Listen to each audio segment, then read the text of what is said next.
So hello everyone, I welcome you all to NEET PG series. मैं हूं आदेश from लर्नो hub, एक ऐसा free learning platform जहां आप पढ़ते हो maths, physics, chemistry, biology absolutely for free, only at learnohub.com।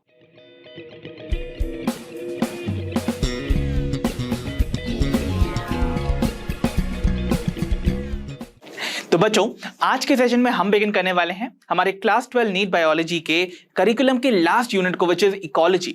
और इकोलॉजी में प्रेजेंट हैं 3 चैप्टर्स, जिनमें से सबसे पहले चैप्टर के साथ आज हम बिगिन करने वाले हैं the chapter organisms and populations.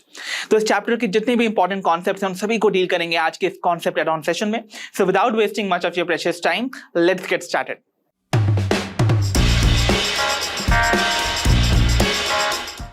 तो चलिए बच्चों, बिगिन करते हैं अपने आज के सेशन को। जैसा कि आप सभी को पता है, हम बिगिन करने वाले हैं अपने लास्ट यूनिट को, विच इज इकोलॉजी। तो इकोलॉजी के बारे में थोड़ी बहुत इंफॉर्मेशन जाने बिना चैप्टर को बिगिन तो किया नहीं जा सकता। तो सबसे पहले जानते हैं थोड़ी बहुत इंफॉर्मेशन अबाउट इकोलॉजी। सबसे पहले अगर मैं इस टर्म को ब्रेक करूं तो इसके 2 कंपोनेंट्स निकलेंगे, one is eco and the other one is logy, right. तो इसको ब्रेक करते हैं firstly. So one is eco. Eco जब भी वर्ड आता है बायोलॉजी में, it is always related to the environment, है ना। आपने नॉर्मली ऐसा टर्म देखा होगा, इको फ्रेंडली मतलब environment friendly. Okay, so environment हो गया भाई इको का मतलब। और जो दूसरा यहां पर कंपोनेंट है दैट इज लॉजी। इसका मतलब आप सभी पहले से जानते हो, दैट मींस द स्टडी। ठीक है, so basically it is the study जो कि एनकम्पास करती है all the aspects related to the environment. Environment से रिलेटेड जो भी एस्पेक्ट्स हैं जिसको हम यहां पर स्टडी करते हैं वो आती है इकोलॉजी में। इतनी बात क्लियर है? ओके, अब देखो बच्चों, इसका मतलब ये एक ऐसी ब्रांच ऑफ बायोलॉजी है जिसमें हम एनवायरमेंट रिलेटेड स्टडीज करेंगे। अब एनवायरमेंट में एक्चुअली प्रेजेंट क्या क्या होता है, जल्दी से सोचो। एनवायरमेंट में भाई हम लिविंग ऑर्गेनिजम्स प्रेजेंट है, राइट। और साथ ही साथ प्रेजेंट है द फिजिकल कंपोनेंट जो एबायोटिक फैक्टर्स है, नॉन लिविंग कंपोनेंट जिसमें आते हैं air, water, wind, right, sunlight. इन सभी के साथ भी तो हम इंटरैक्ट करते हैं ना। तो यहाँ इकोलॉजी में, या हम कह सकते हैं इकोलॉजी को अगर हम डिफाइन करें तो it is the branch of biology जो कि स्टडी करती है द इंटरैक्शंस जो कि लिविंग ऑर्गेनिजम्स आपस में शो करते हैं, मतलब ऐसे इंटरैक्शन जो कि अमंग लिविंग ऑर्गेनिजम्स मिलता है, और एक लिविंग ऑर्गेनिजम्स इंटरैक्ट इवन करते हैं विद द एबायोटिक फैक्टर्स। तो सराउंडिंग में जो भी नॉन लिविंग फैक्टर्स होते हैं उनके साथ भी वो इंटरैक्शन शो करते हैं, चाहे एयर हो, चाहे विंड हो, चाहे वाटर हो, चाहे फिर सनलाइट हो। इन सभी के साथ भी इंटरैक्शन होता है ना। उन सभी इंटरैक्शंस की स्टडी को हम इकोलॉजी में यहाँ पर स्टडी करेंगे। Got it? सो इकोलॉजी क्या है, देखो जल्दी से इसकी मेंशन कर लेते हैं हम। सो ecology involves the study of interactions among organisms. Organisms में आपस में जो इंटरैक्शंस होते हैं उसको भी स्टडी करते हैं, और एक ऑर्गेनिज्म का अपने फिजिकल एनवायरनमेंट के साथ कैसा इंटरैक्शन है उसको भी स्टडी करते हैं। And between that means the interaction between the organism and it's physical environment is what we all study in ecology. So ecology के दोनों एस्पेक्ट समझ में आ गए। ऑर्गेनिजम्स में आपस में हो रहे इंटरैक्शंस और एक ऑर्गेनिज्म का उसके फिजिकल एनवायरनमेंट से हो रहे इंटरैक्शंस को हम यहाँ पर स्टडी करेंगे। इतनी बात समझ में आ गई? Okay, and by physical environment I mean the abiotic components और the abiotic factors.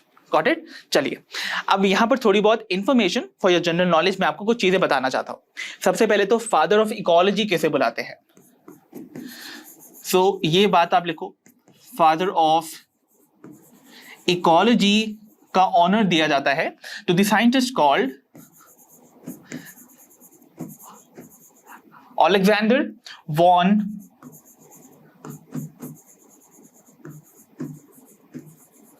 Humboldt. So Alexander von Humboldt नाम के ये जो साइंटिस्ट हैं इनको फादर ऑफ इकोलॉजी बुलाया जाता है। And I don't have much space, इसलिए मैं आपको यहां मेंशन कर देता हूं, जो फादर ऑफ इंडियन इकोलॉजी हैं उन्हें, वो आखिरकार कौन है, किसको हम फादर ऑफ इंडियन इकोलॉजी बुलाते हैं, इस बात को भी लिख लो। So father of Indian ecology बुलाया जाता है सर रामदेव मिश्रा को। ठीक है, so father of Indian ecology would be Ramdev Mishra and father of ecology would be Alexander von Humboldt. इतनी बात क्लियर हो गई? ये इंफॉर्मेशन इंपॉर्टेंट है, आप सभी के लिए याद रखना। ओके, अब यहां इकोलॉजी में एक बात मैं आपको बता दूं। इकोलॉजी में हम यहां पर 4 लेवल ऑफ बायोलॉजिकल ऑर्गेनाइजेशन को स्टडी करते हैं। सो इकोलॉजी में किन किन 4 लेवल्स पे स्टडी होती है? सो यहाँ जो हम इंटरैक्शंस पढ़ने वाले हैं ना, उन इंटरैक्शंस को हम 4 लेवल पे पढ़ते हैं। ऑर्गेनिज्म लेवल पे सबसे छोटा लेवल ऑर्गेनिज्म है। जैसे आपने देखा है ना, हमारी बॉडी में जो ऑर्गेनाइजेशन होता है वो कैसे होता है? सबसे स्मॉलेस्ट यूनिट जो होता है वो सेल होता है। सेल मिलके बनाते हैं टिश्यूज मिलके बनाते हैं ऑर्गन मिलके, ऑर्गन सिस्टम मिलके बनाते हैं एक ऑर्गेनिज्म को। Got it? तो ये एक इंडिविजुअल लेवल पे हमारा ऑर्गेनाइजेशन है। लेकिन जब ऐसे बहुत सारे ऑर्गेनिज्म एक साथ इकट्ठा हो जाए जो कि सिमिलर कैरेक्टर्स शो करते हैं, सिमिलर जीन पूल शो करते हैं, वो जब एक साथ इकट्ठा होंगे, so all the organisms would be from the same species, अगर वो एक ही स्पीशीज को बिलोंग करते हैं, वो सभी ऑर्गेनिजम्स कॉन्स्टिट्यूट करते हैं एक पॉपुलेशन को। ठीक है? तो ऐसे बहुत सारे ऑर्गेनिज्म जो कि एक ही स्पीशीज के हैं, when they are present together in a specific geographical area at a time, उन्हें हम populations बुलाएंगे। ठीक है? तो वो constitute करेंगे population को। अब बहुत सारी populations, ओके, बहुत सारे अलग अलग स्पीशीज की पॉपुलेशन जब एक साथ रहती हैं, कम्युनिकेट करती हैं, इंटरैक्ट करती हैं विद वन अनदर, सो बहुत सारी पॉपुलेशन जब एक साथ इस तरीके से इंटीग्रेटेड मैनर में रहती हैं, वी कॉल इट कम्युनिटीज। ठीक है? तो बहुत सारी पॉपुलेशन मिलकर बनाती हैं कम्युनिटीज, और बहुत सारी कम्युनिटीज मिलकर बनाती हैं बायोम्स को। ठीक है? और बायोम्स जो हैं, अलग अलग बायोम्स आपको मिलते हैं, और वो सारे बायोम्स मिलकर बनाते हैं हमारा बायोस्फीयर। ठीक है? तो इस तरीके से यहाँ पर 4 लेवल्स पे स्टडी की जाती है इकोलॉजी में, ऑर्गेनिज्म लेवल पे, पॉपुलेशंस लेवल पे, कम्युनिटीज लेवल पे एंड बायोम्स के लेवल पे। बट आपने जैसा देखा, आपका चैप्टर का नाम है organisms and populations. That means इस पर्टिकुलर चैप्टर में एट योर लेवल हम यहाँ पर डील करने वाले हैं विथ दीज 2 लेवल्स। तो दैट मीन्स हम यहाँ पर सिर्फ 2 लेवल्स पे ही अपनी स्टडी को रेस्ट्रिक्ट करेंगे, ऑर्गेनिजम्स के लेवल्स पे और पॉपुलेशंस के लेवल पे। Got it? और हमारा जो की यहाँ पर अटेंशन होने वाला है वो पॉपुलेशन लेवल पे होने वाला है। ओके, तो चलिए बिगिन करते हैं अपने चैप्टर के साथ, और बिगिन करते हैं सबसे पहले पॉपुलेशन के साथ, बिकॉज पॉपुलेशन ही एक ऐसा यूनिट है जिसमें प्रेजेंट है बहुत सारे ऑर्गेनिजम्स। तो यहाँ पर एक पॉपुलेशन और उसके ऑर्गेनिज्म से रिलेटेड हम यहाँ पर कॉन्सेप्ट्स को टेकअप करने वाले हैं। तो चलिए बच्चों, बिगिन करते हैं with the topic population now. अब पॉपुलेशन है क्या? जैसा कि आप सभी को बताया मैंने, जब एक ही ज्योग्राफिकल एरिया में, एक फिजिकल स्पेस में अगर एक ही स्पीशीज के बहुत सारे ऑर्गेनिजम्स मिलके एक साथ रहते हैं एट अ गिवन टाइम, वो कॉन्स्टिट्यूट करते हैं पॉपुलेशन को। जैसे एक पीस ऑफ लैंड पे लेट्स सपोज बहुत सारे ह्यूमन बींग्स रहते हैं जो कि एक ही स्पीशीज को बिलोंग करते हैं, होमो सेपियंस को, तो हम कहेंगे वो फॉर्म कर रहे हैं ह्यूमन पॉपुलेशन को। सिमिलरली एक पीस ऑफ लैंड में अगर बहुत सारे हॉर्सेस रहते हैं तो वो कॉन्स्टिट्यूट करेंगे हॉर्स पॉपुलेशन को। इसी तरह से डॉग्स की पॉपुलेशन होगी, कैट्स की पॉपुलेशन होगी, रिमेंबर। बट एक पॉपुलेशन में जो मेंबर्स होने वाले हैं उस पॉपुलेशन के, they are going to be from all the same species. तो सभी के सभी जो हैं वो एक ही स्पीशीज के होंगे। ठीक है? ये बात आपको याद रखनी है। ओके, सो अगर मैं डेफिनेशन की बात करूं पॉपुलेशन की, so it is a group of those individuals जो कि बिलोंग करते हैं to the same species. So they are the group of individuals of a same species occupying a particular geographical area at a given time. तो वो occupy करते हैं एक particular geographical area को एट अ पर्टिकुलर टाइम। इसी को हम यहाँ पर एक पॉपुलेशन की प्रॉपर डेफिनेशन बुलाते हैं। ये बात समझ में आ गई? ओके, अब देखो मैंने बताया पॉपुलेशन में प्रेजेंट जितने भी इंडिविजुअल्स हैं वो सभी एक ही स्पीशीज को बिलोंग करते हैं। तो इसका मतलब उनमें कुछ कॉमन फीचर्स होंगे ना, जो कुछ कॉमन कैरेक्टर्स होंगे वो आपस में शेयर करते होंगे। तो देखो उनको हम यहाँ पर देखने वाले हैं। So members of a population share some common characteristic, जैसे कि they share a common gene pool. So जो भी मेंबर्स एक पॉपुलेशन के अंदर प्रेजेंट है वो अपना जीन पूल शेयर करते हैं। दैट मींस उनके जो सम टोटल होगा सारे जीन्स का वो यहाँ पर कॉमन होने वाला है। जैसे जो भी लेट्स सपोज हम ह्यूमन बींग्स हैं, ह्यूमन बींग्स की जो पॉपुलेशन होगी उनमें प्रेजेंट जितने भी जीन्स हैं वो कॉमन होंगे। भले ही उनके ऑल्टरनेटिव एलील्स हो सकते थे, उनके ऑल्टरनेटिव फॉर्म्स हो सकते थे in the form of different alleles. For example hair colour का जीन सभी के पास होगा, अब वो डिफर कर सकता है कि किसी के ब्लैक हेयर होंगे, किसी के ग्रे हेयर होंगे, किसी के ब्राउन होंगे, राइट? अलग अलग कलर्स हो सकते हैं। सिमिलरली सभी के पास आई कलर का एक्सप्रेशन होगा तो आई कलर का भी जीन होने वाला है। तो वो सारे डिफरेंट अलग अलग ट्रेट्स को एक्सप्रेस करने वाले जीन्स वो सभी के लिए कॉमन होंगे। Okay, in that population. बस उनके फॉर्म्स अलग अलग हो सकते हैं अपॉन एक्सप्रेशन। इसका मतलब क्या होता है कि किसी भी ट्रेट का जो एक्सप्रेशन है वो जनरेशन आफ्टर जनरेशन आपको मिलता ही रहेगा, बिकॉज यहाँ पर जो जीन्स हैं जो कि आप जानते हो ट्रांसमिट होते हैं पेरेंट से ऑफस्प्रिंग में, वो एक पॉपुलेशन के अंदर मेंटेन रहेंगे। तो जो जीन पूल है वो कॉमन रहने वाला है among all the members of the population. Got this point very well? ठीक है, चलो नेक्स्ट जो कॉमन फीचर देखने को मिलता है that is they interbreed freely among themselves. तो एक पॉपुलेशन में प्रेजेंट जो भी इंडिविजुअल्स हैं जिनमें मेल्स और फीमेल्स होंगे वो आपस में यहाँ पर फ्रीली इंटरब्रीड कर सकते हैं और फर्टाइल ऑफस्प्रिंग्स बना सकते हैं। ठीक है, तो ये एक इंपॉर्टेंट फीचर आपको जानना है। आपको पता भी है स्पीशीज की बीइंग प्रॉपर डेफिनेशन हम ऐसे ही कहते थे कि जो इंडिविजुअल आपस में इंटरब्रीड कर सकते हैं फ्रीली और प्रोड्यूस कर सकते हैं फर्टाइल ऑफस्प्रिंग, वो बिलोंग करते हैं टू द सेम स्पीशीज। और पॉपुलेशन में प्रेजेंट जितने भी इंडिविजुअल हैं वो सेम स्पीशीज के हैं, तो इसका मतलब स्पीशीज का वो फीचर पॉपुलेशन लेवल पे भी एक्सिबिट होता हुआ नजर आएगा। सो जो मेंबर्स हैं they are going to be interbreeding freely among themselves. Okay, and lastly अब जितने भी इंडिविजुअल्स हैं वो सभी के सभी कैसे हैं, एक ही स्पीशीज के हैं। इसका मतलब उन सभी की नीड्स और डिमांड्स जो होंगी वो भी सेम होंगी। तो वो आपस में जो रिसोर्सेज अवेलेबल हैं जिनको वो यूटिलाइज करते हैं या तो वो शेयर करेंगे आपस में, या फिर अगर वो रिसोर्स लिमिटेड है तो उसके लिए कंपटीशन भी शो करेंगे। सो दे मे compete with one another also, so they may share और compete for similar resources। ये पॉइंट भी आपको याद रखना है। सो मेंबर्स ऑफ द पॉपुलेशन तीन चीजें करते हैं, कॉमन जीन पूल को शेयर करेंगे, आपस में इंटरब्रीड कर सकते हैं freely, and thirdly they share और compete for the same resource. ये बात समझ में आ गई? चलिए अब पॉपुलेशन के बारे में इतनी इंफॉर्मेशन जानना आपके लिए इनफ था।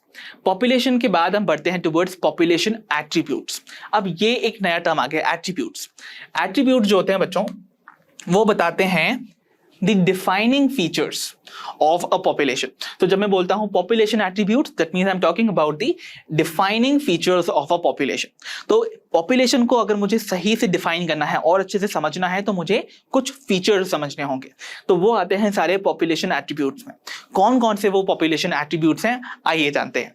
So आपके सामने यहां पर दिखाए जा रहे हैं 5 population attributes, जिसमें सबसे पहले we have is population density।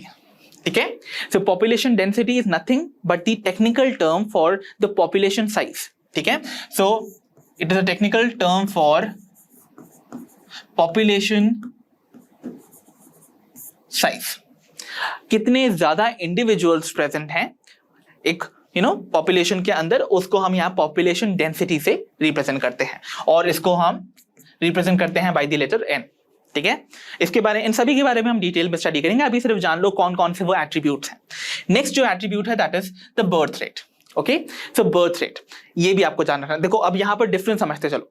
हम यहाँ पर पढ़ने वाले हैं ऑर्गेनिजम्स एंड पॉपुलेशन के बारे में, चैप्टर का नाम यही है ना। तो यहाँ पर कैसे ये एक पॉपुलेशन का एट्रीब्यूट है और ना कि ऑर्गेनिज्म का। लेट्स सी, आपको इतना बात याद रखना है कि पॉपुलेशन क्या है, it is a collection of organisms. ठीक है, तो ऑर्गेनिज्म लेवल अलग है और पॉपुलेशन अलग है।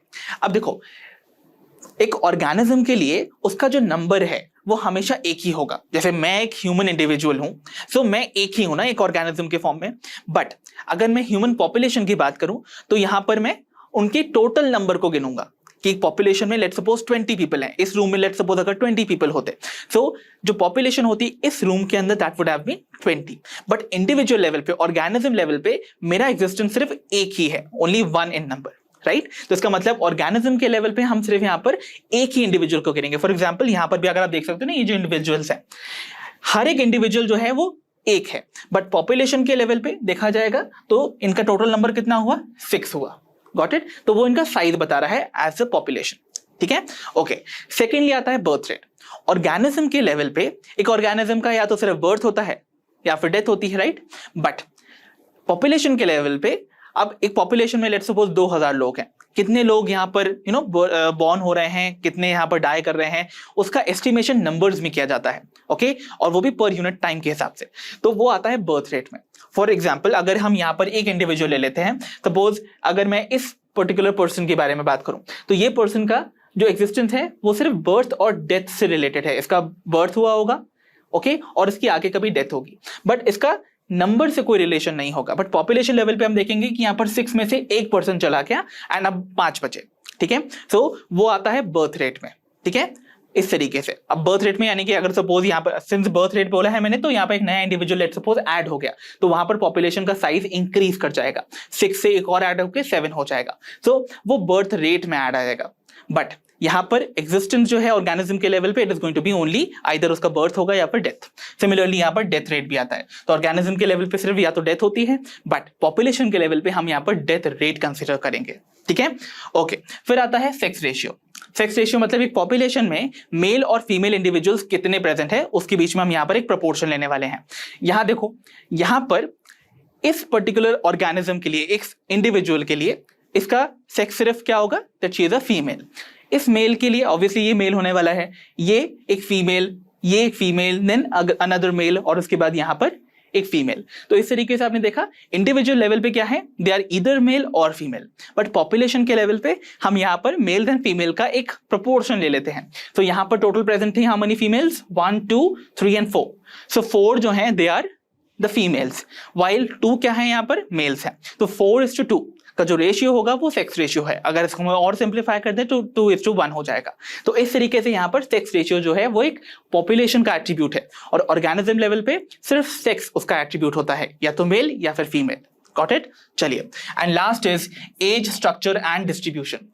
अब एज, स्ट्रक्चर एंड डिस्ट्रीब्यूशन, देखो एक ऑर्गेनिज्म के लेवल पे सिर्फ उसकी एज होती है, राइट। अभी अगर यहाँ पर एक इंडिविजुअल की एज अगर 25 ईयर्स ऑफ एज है, ठीक है, तो वो उसकी सिर्फ एज उसके लेवल पे है। बट अगर पॉपुलेशन के लेवल पे देखेंगे तो हमारे हर इंडिविजुअल का एज नहीं काउंट करने वाले, हम बस ये देखने वाले हैं कि वो किस एज ग्रुप में लाई कर रहे हैं। Are they young children, okay, तो क्या वो टीनेजर्स हैं, तो वो क्या प्री रिप्रोडक्टिव एज में आएंगे, या फिर दे आर मैच्योर इनफ, वो जो है वो अडल्ट हो चुके हैं, so they will be in reproductive age, या फिर वो ओल्ड एज्ड पीपल हैं। तो वो सभी की सभी चीजें जो है वो एज, स्ट्रक्चर और डिस्ट्रीब्यूशन में हम कंसिडर करते हैं पॉपुलेशन लेवल पे। बट एक ऑर्गेनिज्म के लेवल पे only the age is going to matter, ठीक है। तो ये सारे के सारे जितने भी एट्रीब्यूट्स मैंने बताए हैं ना, ये पॉपुलेशन लेवल पे वर्क करेंगे, ऑर्गेनिज्म लेवल पे नहीं। इसीलिए ये माने जाते हैं the defining features of a population. आइए अब हम एक एक करके इन सभी की सभी पॉपुलेशन एट्रीब्यूट को स्टडी करते हैं। तो बच्चों, सबसे पहले let us begin with the very first population attribute which is population density, जिसको हम रिप्रेजेंट करते हैं बाय द लेटर एन। अब देखो बच्चों, मैंने ये बात आपको पहले ही बता दी थी, population density is a technical term for the population size, ठीक है। मतलब ये दोनों के दोनों इंटरचेंजेबली हम यूज कर सकते हैं, बट ज्यादा बेटर टर्म, एक टेक्निकल टर्म है पॉपुलेशन डेंसिटी, ठीक है। अब पॉपुलेशन साइज या पॉपुलेशन डेंसिटी को हम आखिरकार डिटरमिन ही क्यों करते हैं, क्यों पता लगाना है कि एक पॉपुलेशन में कितने इंडिविजुअल्स प्रेजेंट हैं, कितने मेंबर्स उसके अंदर प्रेजेंट है।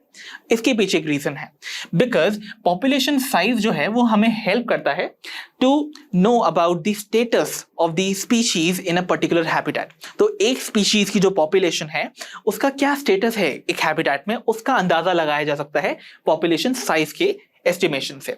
सो यहां पर याद रखना है, it tells us about the status of a species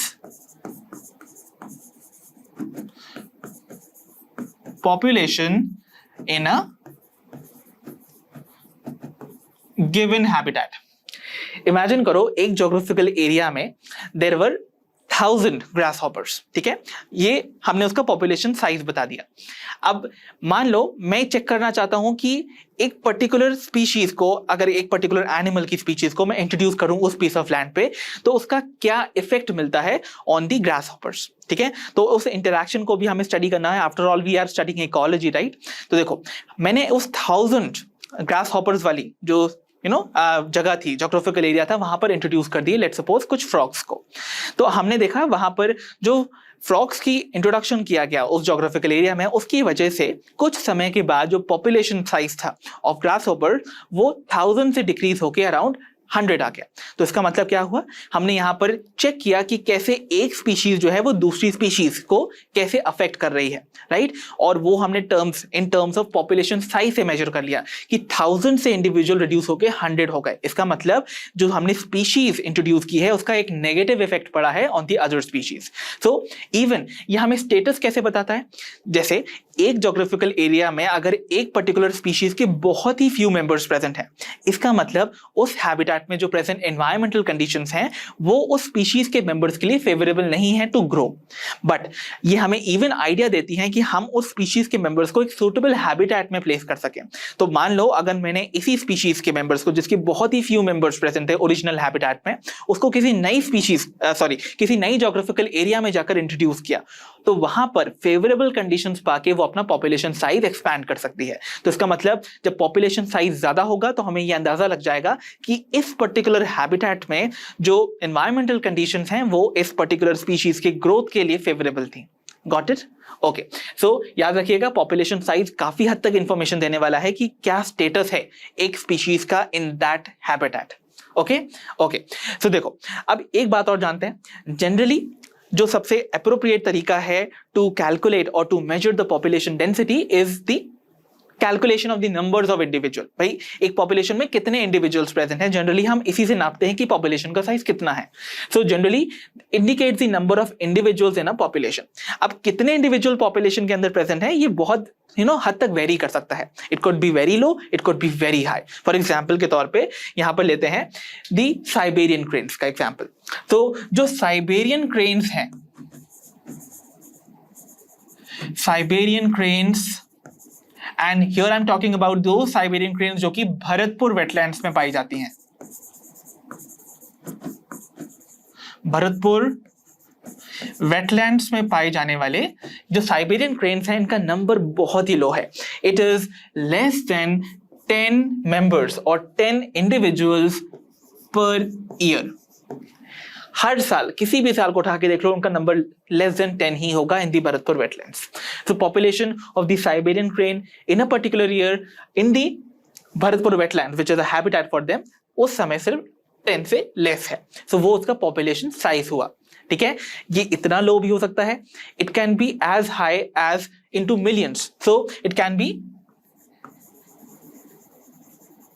into millions. For example, millions के लिए हम यहां पर एग्जाम्पल लेते हैं of the Chlamydomonas. So Chlamydomonas के millions में आपको numbers मिलेंगे in a pond. So जो पॉपुलेशन साइज होगा क्लमाइडोमोनास का उस पर्टिकुलर पॉन्ड में that is going to be in millions. इसका मतलब उसका साइज ह्यूज है, but it can even be very low. So population size in terms of number भी हम मेजर कर सकते हैं। वो बहुत डायरेक्ट मेथड है जिससे हम डायरेक्टली कैलकुलेट कर सकते हैं और ये वेरी कर सकता है बहुत ग्रेटली। ऑल्दो जो नंबर्स के थ्रू पॉपुलेशन के साइज का एस्टिमेशन है ये सबसे अप्रोप्रिएट मेथड माना जाता है, बट सर्टेन केसेस में हम देखते हैं कि ये जो नंबर्स हैं of individuals as a measure of the population size वो meaningless हो जाता है या फिर बहुत ज्यादा difficult हो जाता है to calculate। इस केस में हम कुछ और methods देखते हैं, राइट? तो याद रखिएगा पॉपुलेशन साइज को सिर्फ और सिर्फ नंबर्स के फॉर्म में ही एस्टिमेट नहीं किया जाता है, कुछ और भी तरीके हैं। अदरवाइज कुछ कुछ जगहों पे आप देखोगे नंबर्स के फॉर्म में एस्टिमेशन वुड बी मीनिंगलेस। जैसे एग्जांपल्स मैं आपको अब देने वाला हूं। फॉर एग्जांपल जैसे कि मैंने मेंशन किया इन सम केसेस जो पॉपुलेशन डेंसिटी है जो कि मेजर की जाती है in terms of number turns out to be meaningless और वेरी डिफिकल्ट टू डिटरमिन। जैसे कि एग्जांपल यहीं पर ले लो। यहां पर लेट्स सपोज एक एरिया है, एक जोग्राफिकल एरिया, एक हैबिटेट है जहां पर आपको एक सिंगल बैनियन ट्री देखने को मिल रहा है। तो यहां पर आपके पास है 1 banyan tree, this is only 1 in number, ठीक है। और यहां पर ग्राउंड पे आपको मिल रही हैं this carrot grass which is parthenium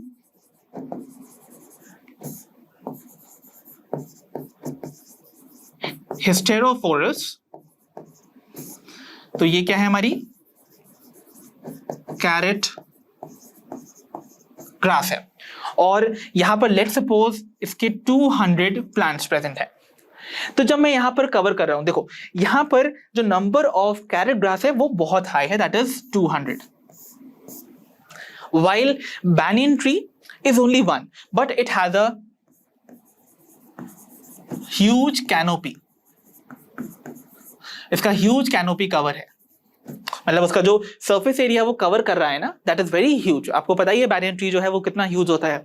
so in अ वे अगर मैं इसको सिर्फ नंबर्स के टर्म में इसकी पॉपुलेशन डेंसिटी को मेजर करता और यहां पर देखता, तो ऑब्वियसली आपको बैनियन ट्री का जो नंबर है वो सिर्फ 1 है, यहां पर कैरेट ग्रास 200 है, तो यहां पर जो पॉपुलेशन डेंसिटी मानी जाती, इफ अगर हम सिर्फ नंबर वाला कॉन्सेप्ट लेते, तो वो रिलेटिवली बहुत लो होती in comparison to the carrot grass. होती कि नहीं होती? इन अ वे हम यहां पर बेसिकली अंडर एस्टिमेट करते the role of this banyan tree in that particular community, है ना। उस कम्युनिटी में इस बैनियन ट्री का बहुत इंपॉर्टेंट रोल है, बिकॉज भले ही इस प्लांट का नंबर 1 है, बट देखो ये कितना ह्यूज सरफेस एरिया कवर कर रहा है। कितना ह्यूज एरिया जब ये कवर करेगा, उतनी ज्यादा ही लीफ एक्सपैंड करेगा और उतनी ज्यादा सनलाइट ट्रैप करके वहां पर प्रोड्यूस करेगा द फूड। तो इसका मतलब यहां पर प्रोडक्टिविटी के लिए सबसे बड़ा कंट्रीब्यूशन जो है वो ये बैनियन ट्री दे रहा है वहां पे, बट हम उसको बहुत ही निग्लेक्टेड मान रहे हैं in comparison to these number of carrot grass. तो इसका मतलब क्या होता है, यहां पर इस केस में हम कहेंगे कि जो मेजरमेंट है पॉपुलेशन डेंसिटी का in terms of number turns out to be meaningless. ठीक है, तो याद रखना ये इंपॉर्टेंट चीज। ओके ओके, एक और एग्जांपल लेते हैं जहां पर कि पॉपुलेशन डेंसिटी को नंबर्स के टर्म में मेजर करना ही बहुत ज्यादा डिफिकल्ट है। सो मीनिंगलेस कैसे हुआ वो तो मैंने आपको पिछले वाले केस में बता दिया। अच्छा, पिछले वाले केस में मैंने आपको बताया था कि यहां पर हमने इसको मीनिंगलेस माना if measured in terms of number, इसलिए हमें यहां पर दूसरा मेथड भी ढूंढना होगा। तो जो दूसरा मेथड होगा जिसके थ्रू हम इस वाले केस में मेजर करेंगे पॉपुलेशन डेंसिटी को, that is going to be the percent cover.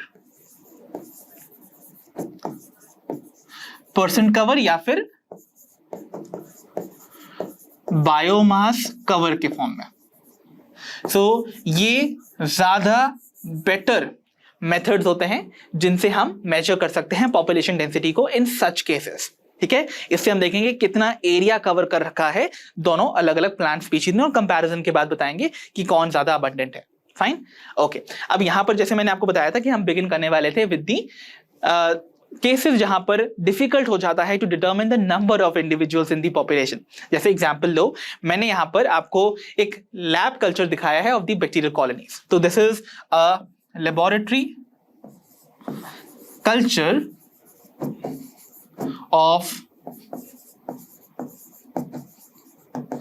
Bacteria and this is in a petri plate. ठीक है, अब यहां पर ह्यूज अगर सपोज क्वांटिटी में या फिर आप देखोगे बहुत ज्यादा डेंस कॉलोनीज बना रखी हैं बैक्टीरिया ने। सो यहां पर अगर बहुत सारी डेंस कॉलोनीज होंगी तो डोंट यू थिंक ये डिफिकल्ट हो जाएगा टू डिटरमिन कि यहां पर कितने बैक्टीरियल सेल्स होंगे? ऑब्वियसली, बिकॉज बैक्टीरियल सेल्स का ना पहली चीज तो दे आर माइक्रोस्कोपिक, और दूसरी चीज वो इतने ज्यादा ह्यूज होंगे that their calculation in terms of number would be nearly impossible, right? तो ऐसे में calculation of the individuals in the population just by number would be a very very difficult task, right? तो ऐसे में you know very well again this is not going to be a perfect case. ठीक है, जहां पर हम numbers को estimate करेंगे एज पॉपुलेशन डेंसिटी और साइज। ये बात समझ में आ गई ना? चलिए, अब हम कुछ और भी चीजें देखते हैं। जैसे कई बारी पॉपुलेशन के साइज को डिटरमिन करने के लिए जरूरी नहीं है कि हम पॉपुलेशन के अंदर प्रेजेंट जितने भी इंडिविजुअल्स हैं उनको एक एक करके काउंट ही करें, उनका absolute number is not going to be required. कई बारी हम क्या करते हैं, एक हैबिटेट में पॉपुलेशन डेंसिटी को मेजर करने के लिए उनकी रिलेटिव अबंडेंस चेक कर लेते हैं, जैसे कि यहां इस वाले केस में होने वाला है। तो याद रखना, कुछ ऐसी भी इकोलॉजिकल इन्वेस्टिगेशंस होंगी जहां पर रिलेटिव पॉपुलेशन डेंसिटी जो है वो इक्वली सर्व करती हैं as the absolute population density. For example, imagine करो एक पर्टिकुलर पॉन्ड है। सो यहां पर I am going to make a pond like this. ठीक है, so this is my pond. ठीक है, इस पॉन्ड में और एक दूसरा पॉन्ड भी है, this is pond 1, there is going to be another pond जिसमें मुझे चेक करना है कि मेरे जो स्पेसिफिक फिशेस हैं उनकी कितनी डेंसिटी, उनकी पॉपुलेशन कितनी ह्यूज है, किस वाले पॉन्ड में आपको ज्यादा पॉपुलेशन मिल रही है।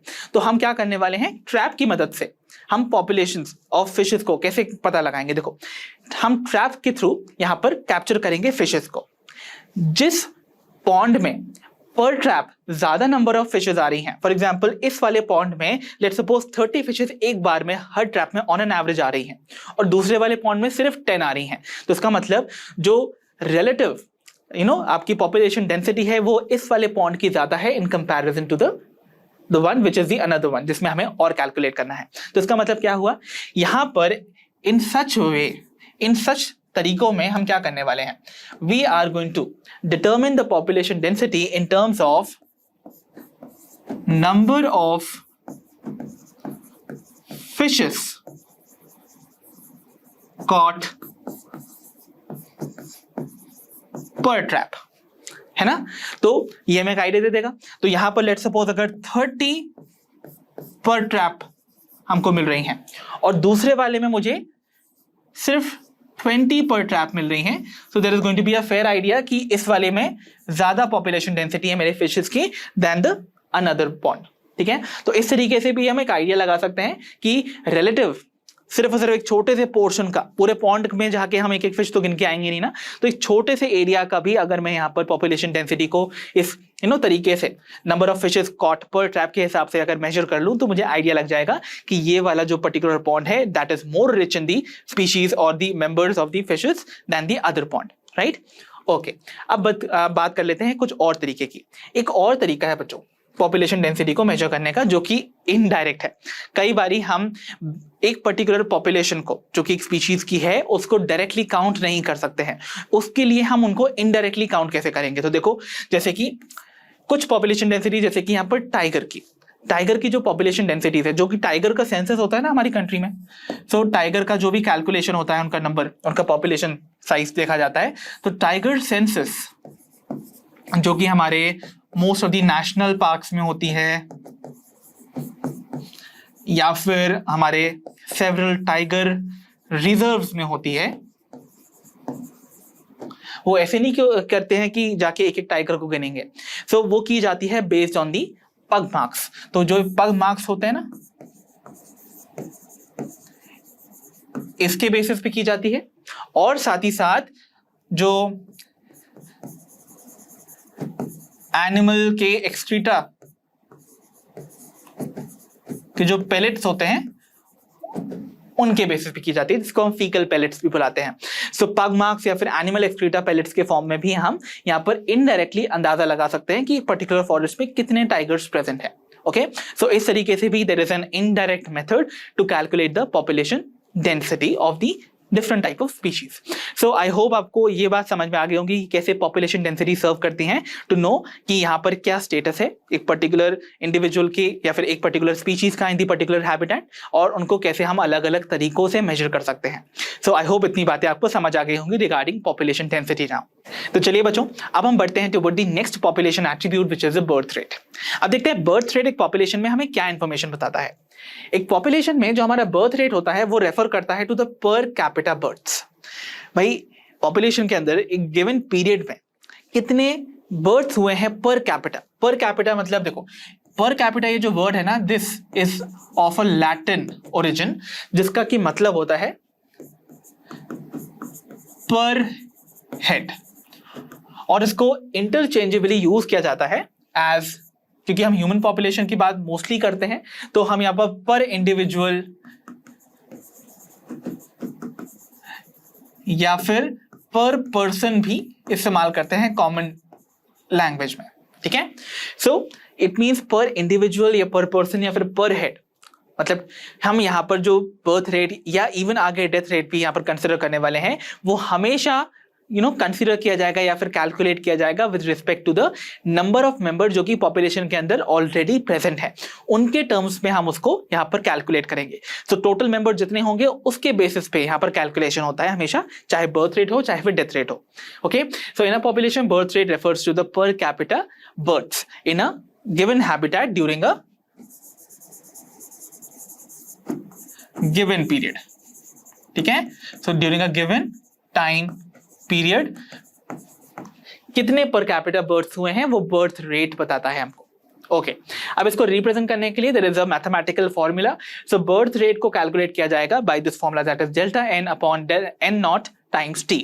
अब देखो यहाँ पर ये जो डेल्टा एन क्या है, डेल्टा एन जो है वो हमें बताता है the change in the population size. और बेसिकली क्योंकि यहाँ पर बर्थ हो रहा है तो इसका मतलब यहाँ पर नए इंडिविजुअल्स पॉपुलेशन में और ऐड हो रहे हैं, इसका मतलब पॉपुलेशन साइज जो है वो इंक्रीज हो रहा है। तो कितना इंक्रीज हुआ population size from the original, वो यहाँ डेल्टा एन से रिप्रेजेंट किया जाएगा।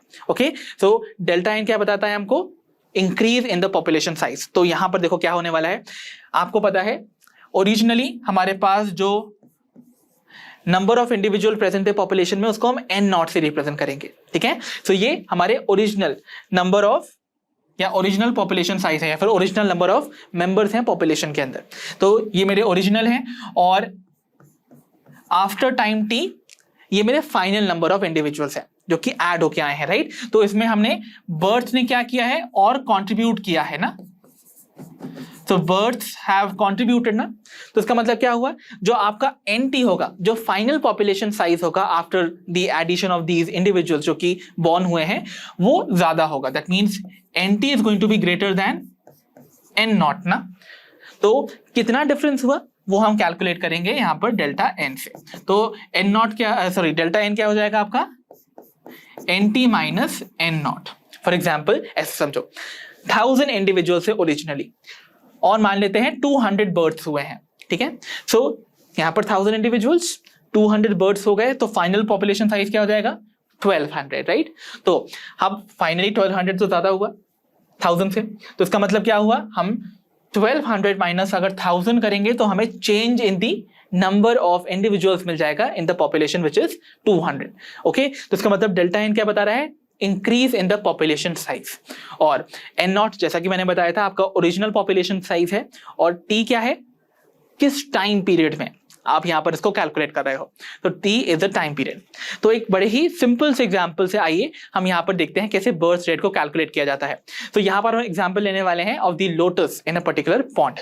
तो इमेजिन करो एक पॉन्ड में there are around 20 lotus plants, ठीक है। तो यहां पर imagine initially there are 20 lotus plants. तो ये मेरा क्या नंबर हो गया? This is my N nought. Originally इतने ही थे, ओके। और उसके बाद एक साल के बाद आफ्टर 1 ईयर लेट्स सपोज 8 और नए प्लांट्स ऐड हो जाते हैं। तो यहां पर these are my 8 new plants. So this is after a period of 1 year.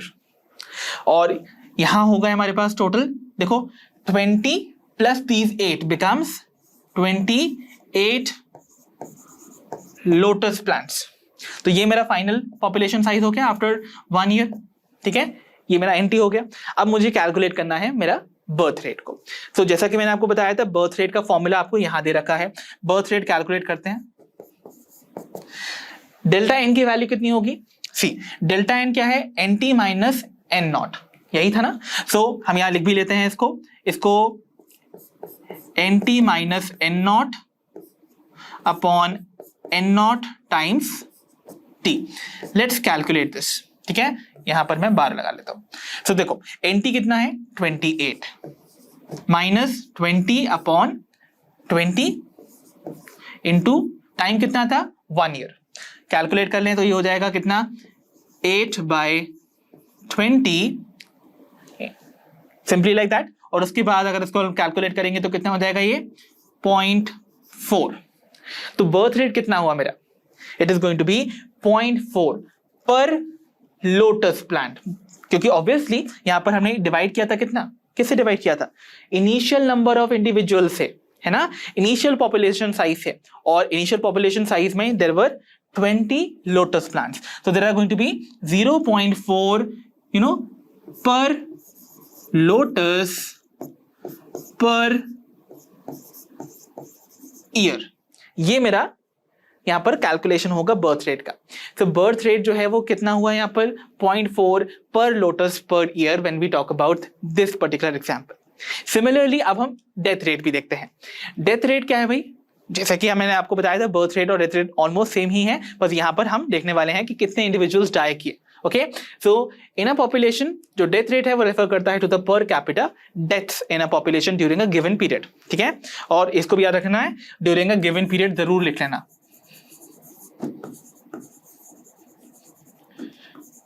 क्योंकि time period is going to be very crucial in such calculation.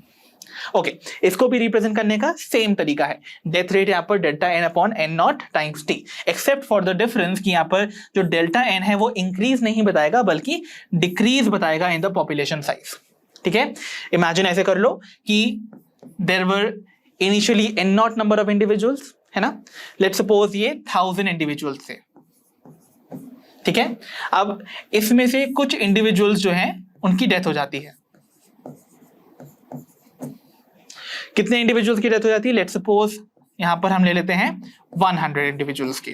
तो जितने इंडिविजुअल्स फाइनली लेफ्ट हुए आफ्टर 1 ईयर, जो हमने टाइम पीरियड लिया था इसके लिए, वो बचेंगे, वो होंगे NT, और उसका नंबर कितना हो जाएगा? 1000 minus 100 would be 900 individuals, right? So this is 900 individuals, इस तरीके से। सो यहां पर हमने क्या देखा? Decrease in the population size. तो इसका मतलब क्या हुआ? यहां पर बड़ी वैल्यू किसकी हुई? N नॉट की, और स्मॉल वैल्यू किसकी हुई? NT की। तो यहां पर N not is greater than NT। इसका मतलब जो हमारा डेल्टा N का कैलकुलेशन होगा वो इस बार कैसे होगा? Delta N would be N nought minus NT when we talk about the death rate. अब आओ एक एग्जाम्पल के थ्रू इसको भी एक प्रॉपर तरीके से समझने की कोशिश करते हैं। यहां पर हम एग्जाम्पल लेने वाले हैं of the fruit fly. So imagine करो, एक बार जो पॉपुलेशन देखी गई लेबोरेटरी में फ्रूट फ्लाइज की वो थी 40 इन नंबर। तो एक लेबोरेटरी में 40 फ्रूट फ्लाइज जो थी वो पाई जा रही थी। So these were 40 fruit flies. I hope आपको याद होगा फ्रूट फ्लाइज क्या है? The drosophila, right? तो ये जो 40 फ्रूट फ्लाइज थी, they were the initial population of 40। Let's suppose एक वीक के बाद, आफ्टर 1 वीक, इनमें से 4 जो फ्लाइज हैं वो मर जाती हैं, दे डाई।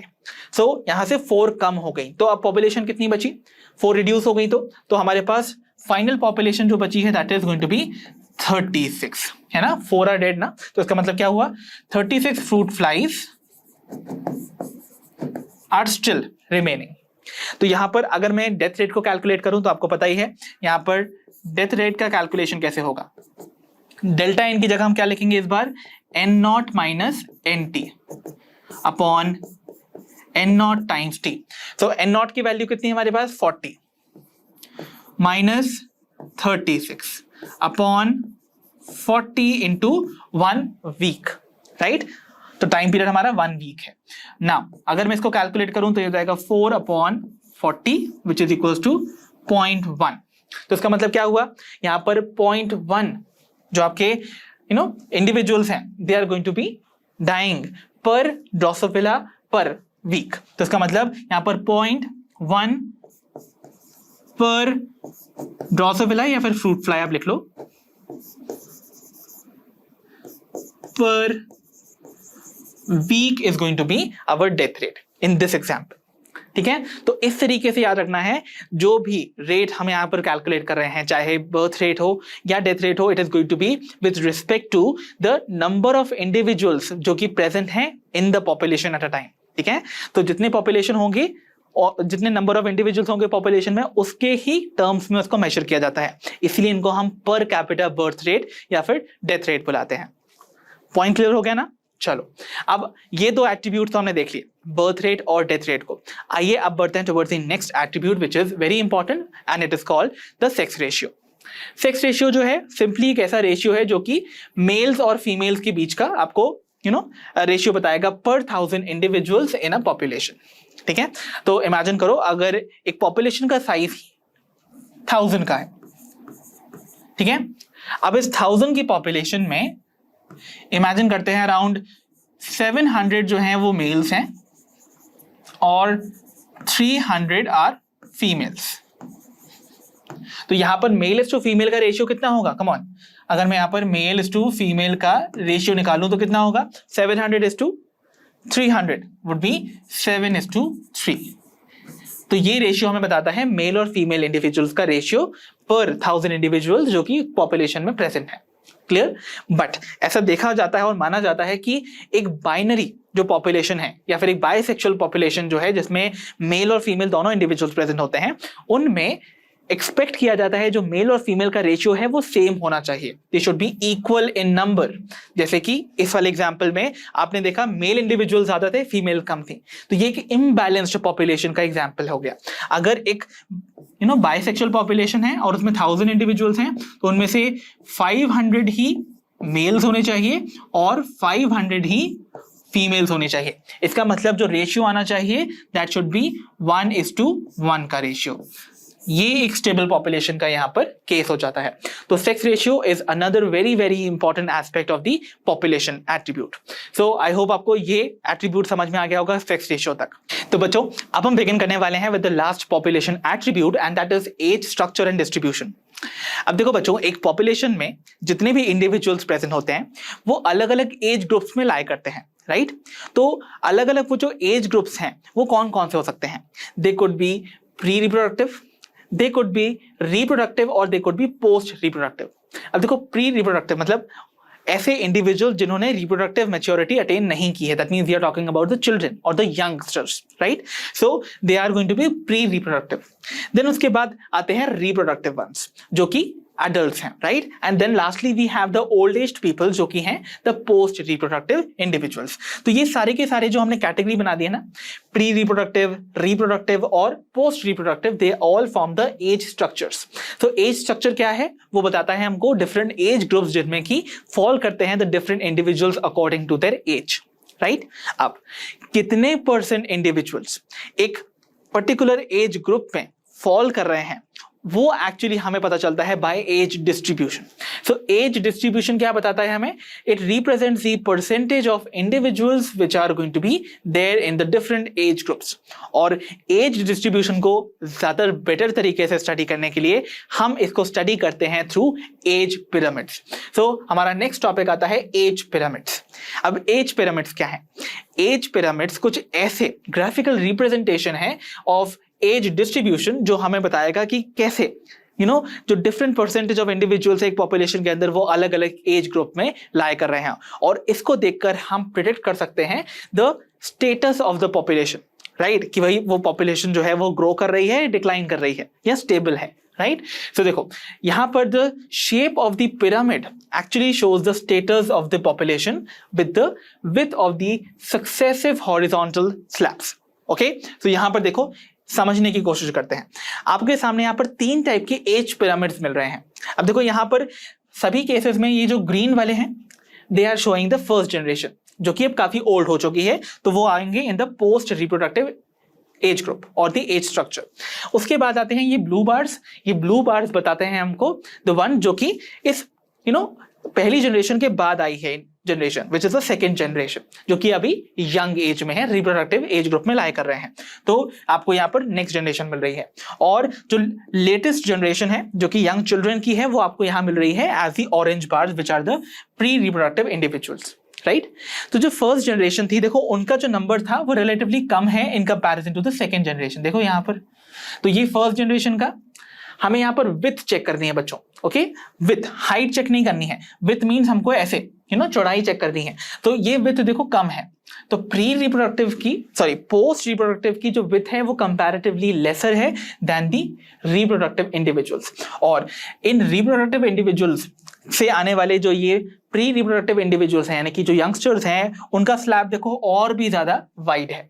तो ऐसा वाला जो आपको पिरामिड मिल रहा है जहां पर हर सक्सेसिव जनरेशन के साथ जो बार है उसकी विड्थ बढ़ती जा रही है, ऐसे में आपको जो पिरामिड है ना वो ऐसे नीचे की तरफ देखो एक्सपैंड करता हुआ नजर आ रहा है। इस टाइप की पॉपुलेशन बता रही है कि ये पॉपुलेशन जो है या फिर इस टाइप का जो एज पिरामिड है वो हमें बताता है कि population is expanding in such cases, क्योंकि एवरी टाइम जो नई जनरेशन है उसमें प्रेजेंट इंडिविजुअल्स का नंबर पिछली जनरेशन से ज्यादा आ रहा है, इसीलिए हर सक्सेसिव जनरेशन के साथ जो विड्थ है of this bar is going to increase, okay, one after the another. Similarly अगर मैं ये वाला ग्राफ देखूं, ये वाला पिरामिड देखूं, तो ये वाले पिरामिड में देखो आपको देखने को मिल रहा है ये आपके पोस्ट रिप्रोडक्टिव इंडिविजुअल्स से, ठीक है? फिर आते हैं रिप्रोडक्टिव इंडिविजुअल्स और प्री रिप्रोडक्टिव। यहां आपने एक चीज नोटिस किया, जो पोस्ट रिप्रोडक्टिव इंडिविजुअल्स हैं उनका साइज यहां पर कम है, बट आप यहां नोटिस कर रहे हो एक चीज, यहां कॉमन चीज देखो, यहां पर जो रिप्रोडक्टिव और प्री रिप्रोडक्टिव इंडिविजुअल्स हैं उनका नंबर ऑलमोस्ट सेम है। तो ऐसे में इसका मतलब ये क्या बता रहा है कि यहां पर जितने रिप्रोडक्टिव इंडिविजुअल्स हैं उन्होंने अपने ही नंबर के अकॉर्डिंग या अपने ही नंबर के इक्वल जो अपने चिल्ड्रन हैं वो प्रोड्यूस किए हैं। इसका मतलब क्या हो रहा है, ये वाली जो पॉपुलेशन है वो स्टेबल पॉपुलेशन का इंडिकेशन देती है। दैट मीन्स यहां पर कोई चीज इंक्रीज नहीं हो रही है, ये एक्सपैंड नहीं कर रहा है। यहां पर आके देखो ये जो आपका पिरामिड है ना वो ऐसे स्टेबल हो गया, उसकी थिकनेस जो है वो या विड्थ जो है वो सेम हो गई है, ओके, कांस्टेंट हो गई है। It shows a stable type of population. And last वाला देखो, यहां पर आपने देखा जो पोस्ट रिप्रोडक्टिव इंडिविजुअल थे वो कम है, रिप्रोडक्टिव ज्यादा है, उसके बाद देखो वापस से जो प्री रिप्रोडक्टिव इंडिविजुअल्स हैं वो और कम हो गए, ओके। तो इसका मतलब क्या हुआ, यहां पर सक्सेसिव जनरेशन के साथ जो पॉपुलेशन साइज है वो कम होता जा रहा है ऑफ डिफरेंट एज ग्रुप। इसका मतलब क्या हुआ, इसका मतलब ऐसी वाली जो पॉपुलेशन है वो डिक्लाइन कर रही है विथ टाइम। तो ऐसी वाली पॉपुलेशन इज डिक्लाइनिंग, ठीक है। तो ऐसे याद रखो, ये जो शेप्स हैं ऑफ डिफरेंट डिफरेंट पिरामिड्स, ये हमें एक आइडिया देते हैं about the status of the population.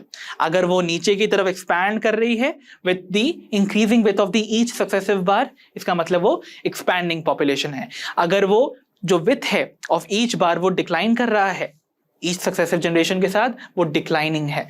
और अगर यहां पर आपने देखा कि कुछ बार्स जो हैं वो बिल्कुल जो लास्ट के कुछ बार्स हैं अगर उनकी सेम विथ आ रही है, दैट मीन्स वहां पर स्टेबल पॉपुलेशन मिल रही है।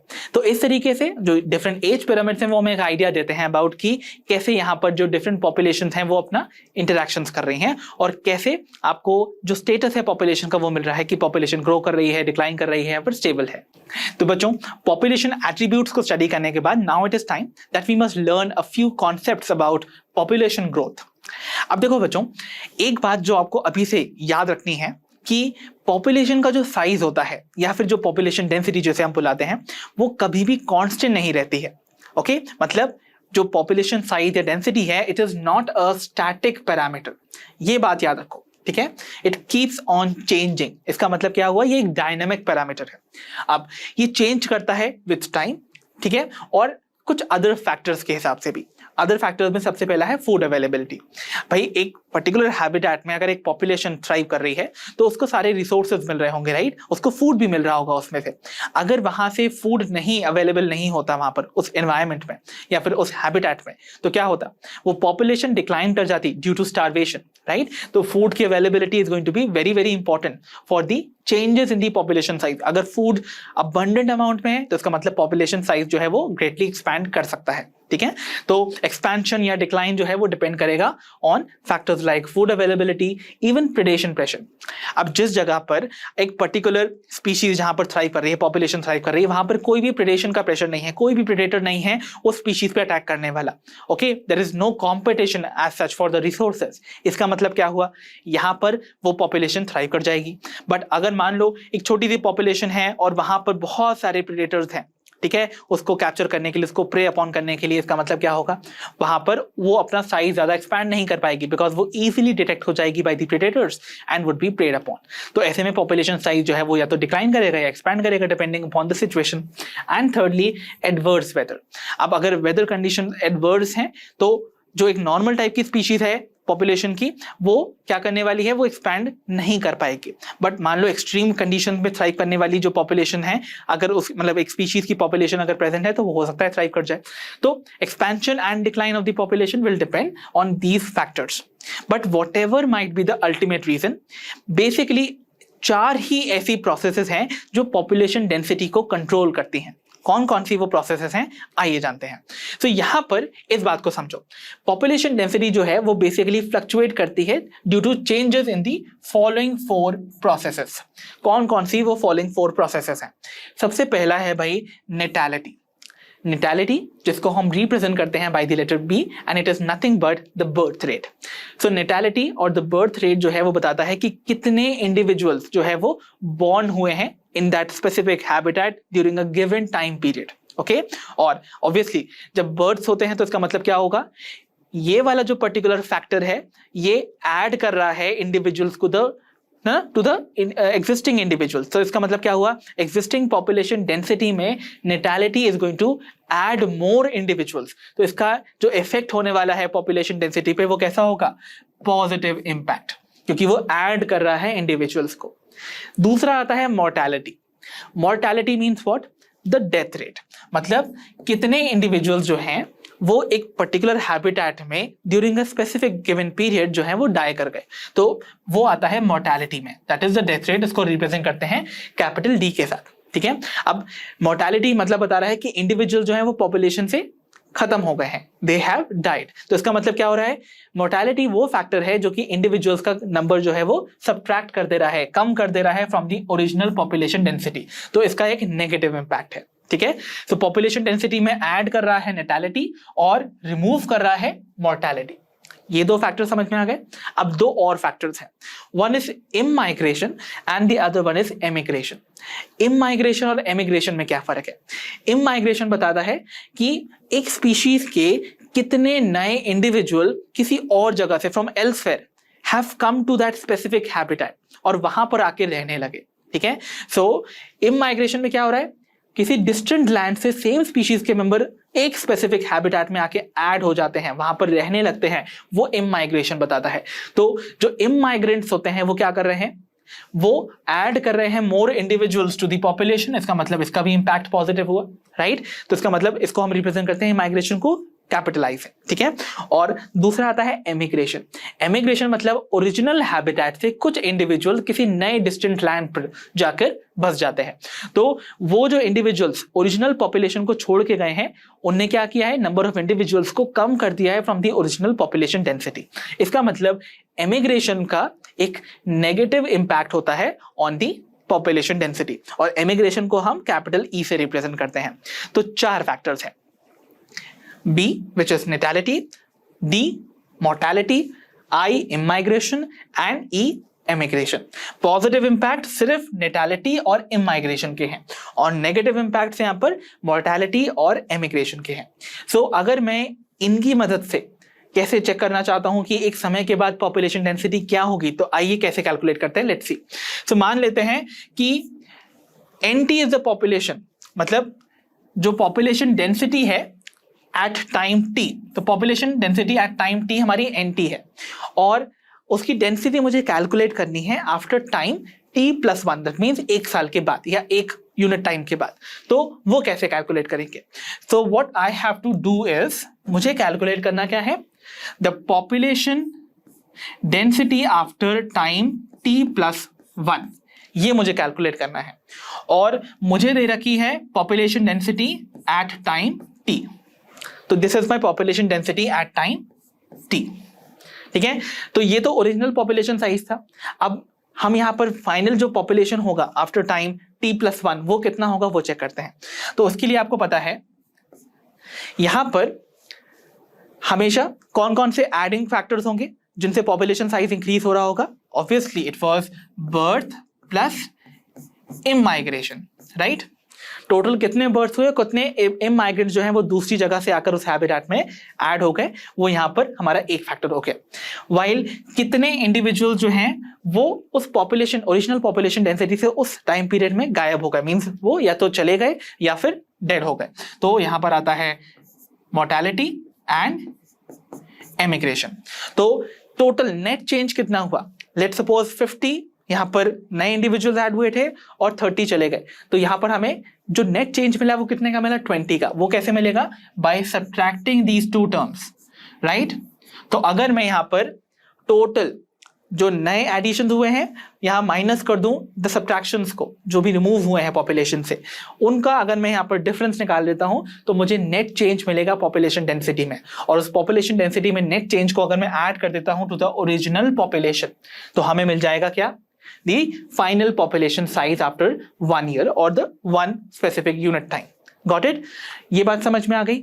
So इस तरीके से हम कैलकुलेट कर सकते हैं the population density after a specific period of time।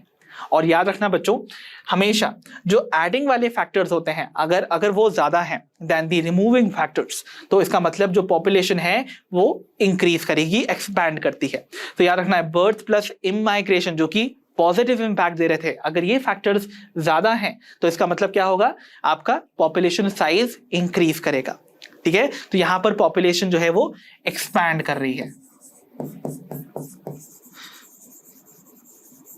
अगर एक पॉइंट और लिख लो, अगर बर्थ प्लस इमाइग्रेशन का जो यहां पर सम है वो लेस देन डेथ्स और एमिग्रेशंस हैं, इसका मतलब उस हैबिटेट में जितने ज्यादा बर्थ और नए इंडिविजुअल नहीं आ रहे हैं उतने ज्यादा डेथ्स हो रही हैं और उतने ज्यादा इंडिविजुअल जा रहे हैं उस पॉपुलेशन से, तो ऐसे में पॉपुलेशन साइज जो है वो डिक्लाइन करेगा,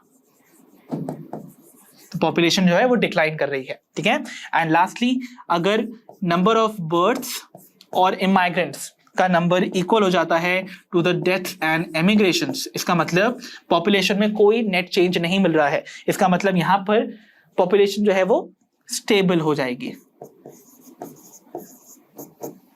ठीक है, सो ये बात आपको याद रखनी है। तो ये सारी इंफॉर्मेशन जो है वो आपको ऐसे इंडिकेशन दे देती है कि कैसे पॉपुलेशन डेंसिटी जो है वो ग्रो कर रही है। Right? So this was all about the population growth. तो बच्चों, this was all for today from the chapter Organisms and Populations. I hope इस चैप्टर के जितने भी कॉन्सेप्ट्स मैंने आज के सेशन में डिस्कस किए वो आपको समझ आए होंगे। अब मिलेंगे हम नेक्स्ट वीडियो में। Until then आप अपना ध्यान रखिए, पढ़ते रहिए, और जैसा कि आप सभी जानते हो लर्न हब मतलब फ्री है पर बेस्ट है।